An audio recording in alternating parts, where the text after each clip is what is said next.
In order to avoid last week's experience of the sun beating down on me on the second half of my trail run, I'm starting really early, or probably what most Phoenix-ites think is normal for starting trail runs or hikes on the weekends.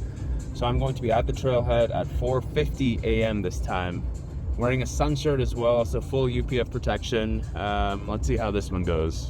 So I started the week out with a very early morning trail run, and it was really spooky. There was no lights, no nothing out there, so I had my headlamp. And I was kind of worried that there'd be some sort of like rattlesnakes or something out there early in the morning when there's not as many humans, maybe some bobcats or mountain lions, but I made it through and got out of the dark. Headlamp now off. Sun's pretty much up. It's not sunrise yet, but there's enough light. It's not bad, not too hot yet. So this is my second time doing this particular trail, so I had a little bit of familiarity with it, and I would call it a little bit technical because you have to do quite a bit of rocky terrain.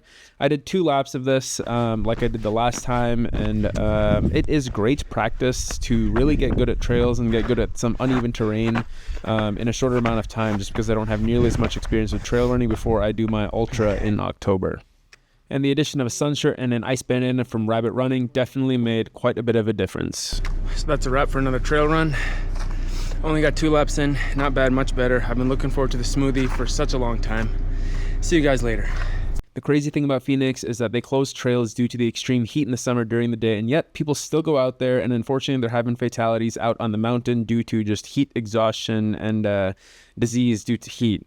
Afterwards, on that same day, I had friends over for pizza, and this was the first time making pizza for them, and they thoroughly enjoyed it. For those who do not know, I am quite a pizza aficionado, and I learned how to make pizza during medical school, and I really have just kind of been improving since. And those who know me, you know I'll probably be opening up a pizzeria at some point in the future, either when I retire, when I get bored of medicine, or who knows what happens, but the plan is at some point to open a pizzeria and make some good pizza.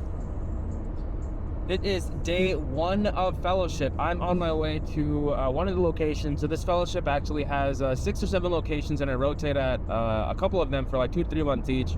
So I'm actually one of the further ones today to start out, which I guess it's nice because it works closer and closer to where I live. But extremely excited. Already went for a run this morning. Jazzed up. Let's go! Day number 2 of fellowship. Here we go. The first 3 weeks are essentially onboarding to get used to the pm&R, which is eClinical Works. I don't know if you guys have used it, if you're a medical professional of sorts, but it is extremely annoying to use. It is very janky in its own ways, so there's a pretty hard learning curve to learning that if you've never done it. So that's pretty much the first 3 weeks, and then just get used to the flow of the clinic. So let's go.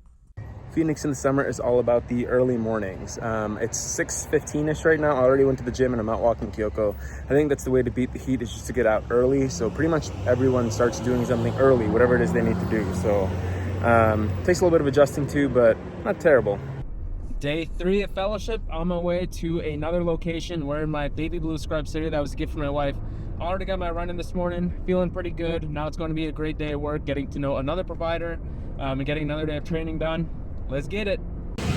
I didn't think I would get this excited over rain, but this is my first Phoenix thunderstorm.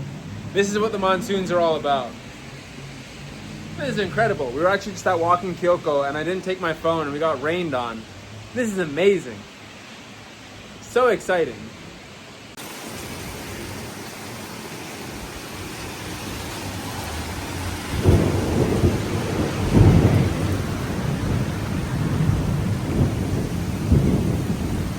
So I just finished my first week of fellowship and it was pretty amazing. I'm really excited for the rest of this year. I think it's going to be an absolutely great year. I'm going to learn a ton. I'm going to get a ton of great experience. I'm going to come out being a better physiatrist and a better sports and spine doc than I already am. I ended on an absolutely banger of a case. For those of you who are out there who are also pm&R, I think I just had a bilateral Rishi Canoe anastomosis, which I know most of you don't know what that is, but apparently that's like extremely rare. I don't see it anywhere reported in the literature thus far. I'm not sure if that's actually the finding. I'm going to discuss with a couple of my mentors and like other friends to see what they think about the case, but absolutely fascinating to get that in a study.